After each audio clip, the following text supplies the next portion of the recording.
बड़ी खबर का जयपुर से बड़ी खबर है। 40 लाख की रिश्वत के मामले से जुड़ी ये बड़ी खबर और बड़ा अपडेट आपको बता दें। चारों आरोपियों को एसीबी ने कोर्ट में पेश कर दिया है। गोपाल केसावत, दलाल रविंद्र शर्मा को कोर्ट में पेश किया गया है। ब्रह्म प्रकाश और अनिल कुमार को भी एसीबी ने कोर्ट में पेश किया है। आरोपियों से पूछताछ के लिए रिमांड पर इन सभी को लिया जाना है। आरोपी अनिल और ब्रह्म प्रकाश को 18.5 लाख रुपए लेते एसीबी ने ट्रैप किया था। गोपाल केसावत और रविंद्र को 7.5 लाख रुपए लेते हुए ट्रैप की कार्रवाई को अंजाम दिया गया था। आरपीएससी में ईओ की भर्ती परीक्षा में सिलेक्शन के नाम पर रिश्वत ली जा रही थी। एसीबी के डिप्टी एसपी राजेश जांगीर ने आरोपियों को कोर्ट में पेश किया है। अब इन सभी को रिमांड पर लिया जाएगा और गहनता से इस पूरे मामले को लेकर जांच की जाएगी। विष्णु शर्मा सहयोगी हमारे साथ जुड़ चुके हैं। विष्णु, कोर्ट में पेशी कर दी गई है, क्या चल रहा है इस वक्त वहां पर और क्या लग रहा है कितने दिन के लिए रिमांड पर मांगेगी एसीबी इन सभी को? देखिए, बिल्कुल आरपीएससी में ईओ भर्ती परीक्षा में पास करवाने के लिए और इसके अलावा ओएमआर शीट बदलवाने के नाम पर 40 लाख रुपए की जो डिमांड की गई थी और करीब 25 लाख रुपए की डिमांड, रिश्वत की डिमांड वेरीफाई हुई थी। पूरे मामले में जो 4 आरोपी गिरफ्तार हुए थे, उन चारों आरोपियों को, जिनमें की पूर्व राज्य मंत्री का दर्जा प्राप्त गोपाल केसावत, ब्रह्म प्रकाश, उसके अलावा रविंद्र शर्मा और एक दलाल अनिल को आज एसीबी ने जयपुर में ही जो अवकाशकालीन जो जज है उनके घर पर एक पेश किया है वो उसको। और चूंकि आज संडे की वजह से कोर्ट की छुट्टी थी, ऐसे में चारों आरोपियों को जज के यहाँ पे पेश किया जा रहा है। और इस वक्त डिप्टी एसपी राजेश जांगीर वहां मौजूद हैं और वहीं पर एसीबी तमाम तथ्यों को जज के सामने रख रही है। और माना जा सकता है कि आने वाले कुछ देर बाद एक खबर जो आएगी, क्योंकि रिमांड पर इन चारों आरोपियों को लिया जाएगा। 3 से 5 दिन का रिमांड एसीबी आज जरूर मांगेगी कि गहनता से आरोपी से पूछताछ की जानी है। तो तमाम तथ्य जो है इस समय एसीबी जज के सामने रख रही है।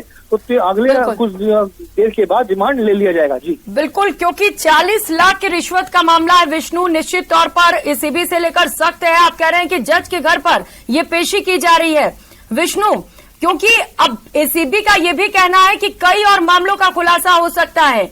क्या तथ्य पेश किए जा रहे हैं इस वक्त एसीबी की ओर से और क्या पुख्ता सबूत पेश कर दिए गए हैं? अब देखिए, इस पूरे मामले में जो 2 तरह की बातें थी, क्योंकि जो रिश्वत की डिमांड थी वो हरियाणा में हिसार के रहने वाले एक परिवादी से ली गई थी रिश्वत की डिमांड। ऐसे में उसको कहा गया था कि एक तो ईओ भर्ती परीक्षा में उसको चयन करवाया जाएगा, दूसरी बात ओएमआर शीट को बदलवा करके अंक उसके बढ़वा दिए जाएंगे। तो तमाम पहलुओं में के चारों आरोपियों की आरपीएससी में किसी से कोई सेटिंग थी क्या, उस आरपीएससी में के कोई और भी सदस्य, कोई और भी कर्मचारी क्या इस गैंग में लिप्त है, रिश्वतखोरी की गैंग में लिप्त है? इन तमाम पहलुओं की जांच एसीबी को करनी बाकी है। भी 4 आरोपी गिरफ्त में है, लेकिन आरपीएससी तक पहुंचना बाकी है।